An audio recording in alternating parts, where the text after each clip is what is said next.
आपलं स्वागत आहे।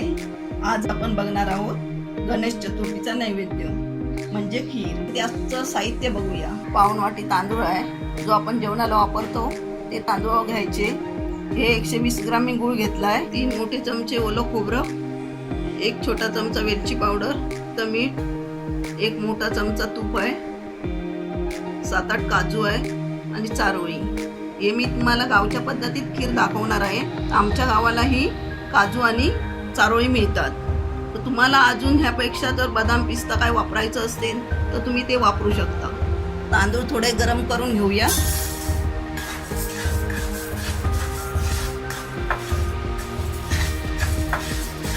तांदूळ गरम झाले आहे, हे 1.5 ते 2 मिनिटात गरम करायचे आहे। हे मिक्सरला आता लावून घेऊया। जास्त बारीक आपल्याला करायचं नाही, एका तांदळाचे 2 होईल एवढेच आपल्याला करायचे आहे। तांदूळ जाडसर लावून घेतले आहे। आता आपण ही खीर करायला सुरुवात करूया। तूप घालूया, तांदूळ,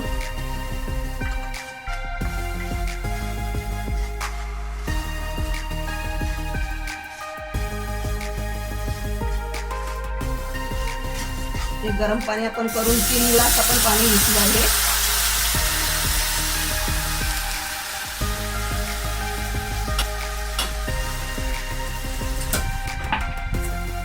गॅस मंद केलाय। आता 6 ते 7 मिनिटं आपली झाली आहे। अर्धा ग्लास आपण पाणी घालूया, गरम पाणी घेतलंय।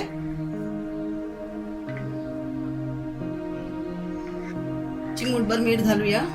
गोड पदार्थामध्ये चिमूटभर मीठ घातलं की चव छान येते। खोबरं मिक्स करूया,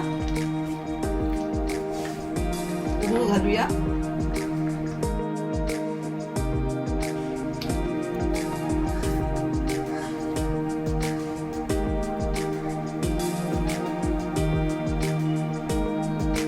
काजू, चारोळी,